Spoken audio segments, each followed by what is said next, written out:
Olá, bom dia. Meu nome é Kennedy Wesley dos Santos e eu estou fazendo um grupo com o Prince. Essa apresentação de seminário é referente ao artigo de tema livre do grupo 7. E o artigo que nós escolhemos é o seguinte: o nível de condicionamento físico interfere nas respostas psicofisiológicas? Bom, obviamente devemos desmistificar, primeiramente, o que é a psicofisiologia. O que é a psicofisiologia? Bom, a psicofisiologia representa um campo da ciência do esporte que estuda as interrelações entre mente e corpo que surgem a partir de estímulos estressores, físicos ou psicológicos. Ou seja, ela é uma área que atua de certa forma para identificar o que você sente quando você está fazendo determinado exercício físico.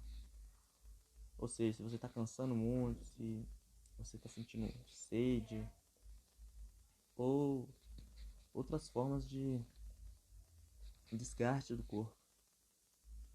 E a compreensão desses fenômenos pode auxiliar na prescrição de exercícios e, consequentemente, na melhoria dos rendimentos. Ou seja, se você sabe no que você mais peca nos exercícios, ou seja, a respiração está muito ofegante, dá um leve desconforto nas costas, alguma dor na costa, até gástrico, sempre dor na barriga. Isso tudo dá para prescrever exercícios. Você faz um aparato de tudo e você consegue fazer uma prescrição de exercício melhor.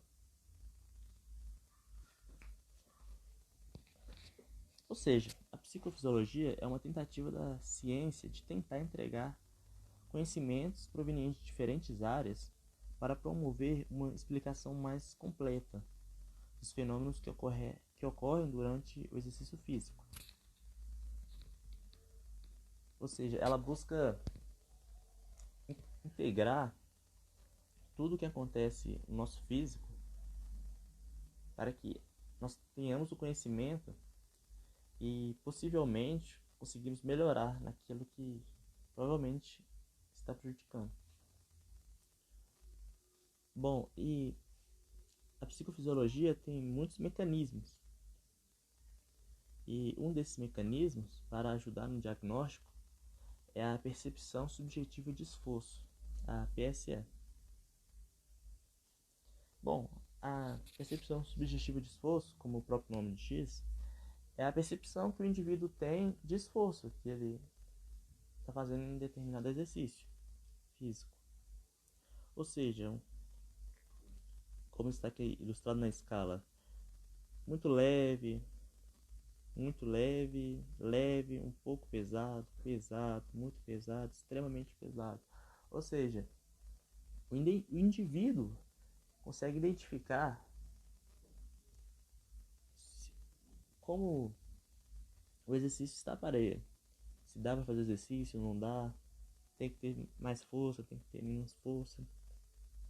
A percepção que o indivíduo tem de esforço, que realiza naquele determinado momento, é a percepção subjetiva de esforço. E além dessa escala, tem outras escalas também, que são a escala de sensação térmica, de conforto térmico, ou seja, você está lá fazendo exercício, está correndo, aí você sente que está muito quente, ou você sente que está muito frio. Sensação de sede, que eu já tinha falado. Sensação de náusea, a pessoa começa a correr, dá uma tontura, plenitude gástrica. Ou seja, busca identificar a integração e percepção do sujeito frente ao ambiente. Isso busca identificar a integração do sujeito frente ao ambiente e suas respostas adaptativas.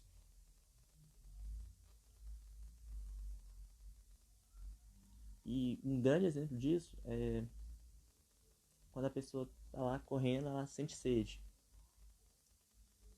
Normalmente ela vai querer parar o exercício para beber água, senão ela pensa, não, senão eu não vou. Porque uma coisa vai puxando a outra. Vai ficar com muita sede, aí pode dar uma dor de cabeça. Ou seja, tudo está meio que interligado e a psicofisiologia busca interagir em todos esses sentidos. Bom, o objetivo da pesquisa. A pesquisa foi feita com corredores. Bom, alguns eram profissionais e outros não eram profissionais. E busca saber a diferença que há entre a psicofisiologia de um grupo e do outro. Ou seja, o grupo que é profissional, eles estão mais aptos, eles têm mais resistência, eles sentem menos desconforto na corrida do que as pessoas que não correm profissionalmente, ou é a mesma coisa, ou não tem nenhuma mudança. Bom, os procedimentos metodológicos foram o seguinte: este estudo foi aprovado pelo Comitê de Ética em Pesquisa com Seres Humanos da Universidade Federal de Viçosa. Seguiu a legislação nacional para estudos com seres humanos.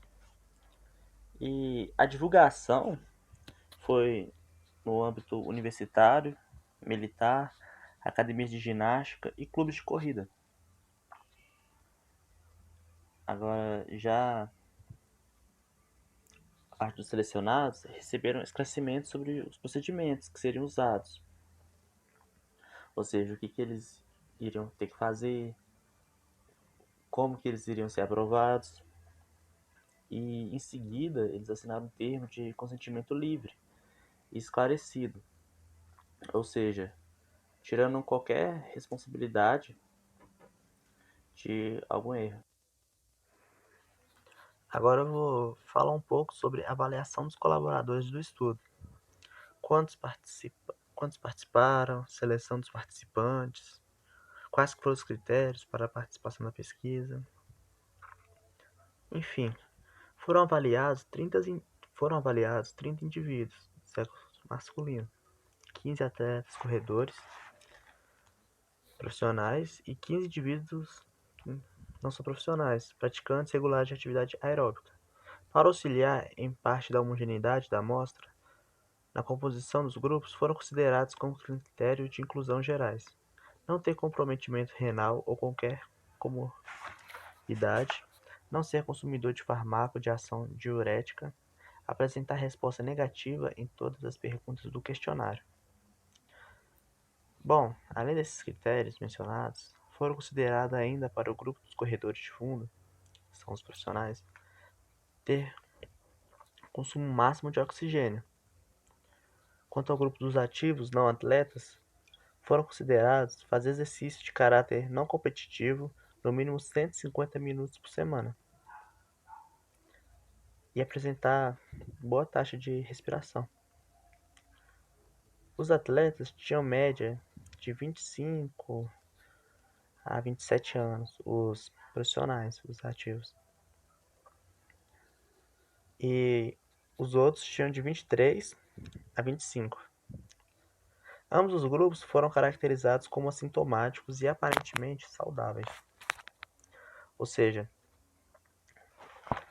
a pesquisa foi em volta desses dois grupos.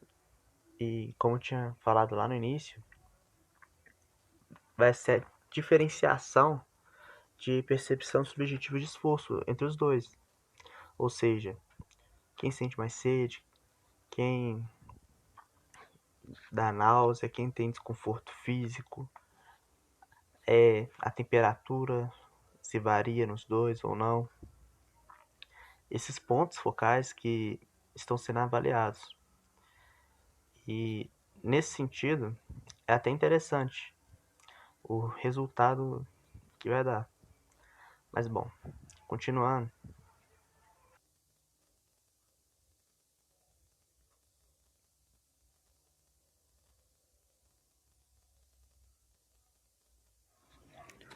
Bom, agora vamos falar um pouco sobre o instrumento e procedimentos experimentais. Medidas antropométricas. foi saber o percentual de gordura de cada indivíduo antes da corrida. O teste de Cooper foi estimar a capacidade cardiorrespiratória em uma pista de atletismo de 400 metros. Aí cada indivíduo teve que correr 400 metros para testar sua capacidade cardiorrespiratória. A obtenção da FC de treino. FC significa frequência cardíaca. E a escolha dessa faixa de trabalho teve como objetivo fazer com que os corredores de ambos os grupos fizessem a corrida próximo do limiar anaeróbico, ou seja, de uma certa escala, e os corredores deviam correr até chegar nessa certa escala para atingir a obtenção de frequência de treino, frequência cardíaca de treino. A familiarização e estabelecimento da carga experimental. Bom, foi a definição da velocidade inicial que o voluntário deverá correr para atingir a zona alvo de trabalho. E a corrida de 80 metros, que foi o experimento, em esteira, nesse exato momento começou a corrida com todas as medidas de auxílio ao indivíduo, ou seja, água e técnicos perto para caso houvesse algum desconforto. E foi avaliado a percepção subjetiva de esforço, a frequência cardíaca e vários outros pontos para a pesquisa.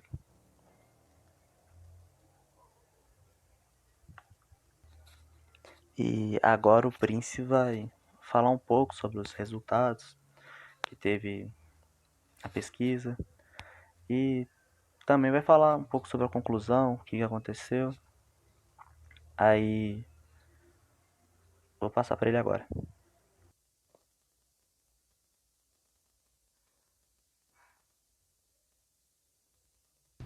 Resultados.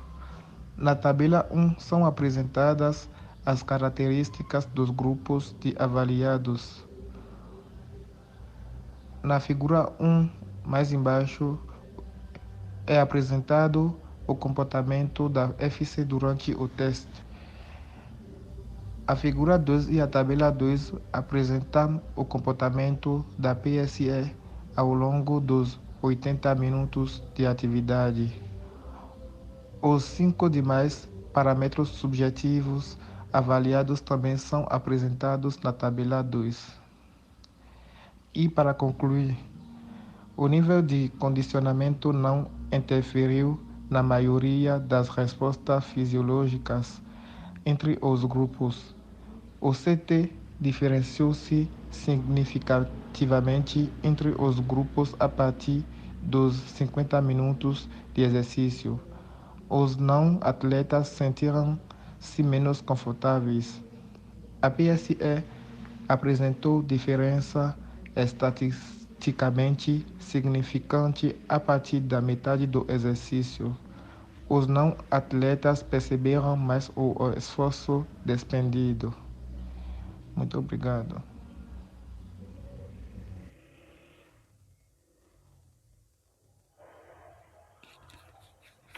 Bom, vale destacar também que a alimentação dos voluntários de ambos os grupos no dia do teste foi padronizada e oferecida pelos pesquisadores, o que provavelmente pode ter contribuído para a não ocorrência de diferença entre os grupos. E destaca-se também como possível limitação desse estudo a impossibilidade de controle total da temperatura e umidade do ar durante o teste, pela ausência do monitoramento da mobilização de glicogênio muscular, o que poderia dar uma visão mais detalhada do nível de desgaste físico ocorrido entre os dois grupos. Também não foram usadas escalas de satisfação com a atividade feita, como, por exemplo, fim de Schiller, o que poderia contribuir para o conhecimento da tolerância ao exercício dos grupos. Porém, acreditamos que não a aplicação da escala não invalida o trabalho, que a não aplicação de escala não invalida o trabalho em função das demais medidas subjetivas avaliadas. Bom, esse foi o grupo 7. O artigo foi de tema livre e meu nome é Kennedy Wesley dos Santos, fiz o grupo com Prince e a gente agradece pela oportunidade. Obrigado.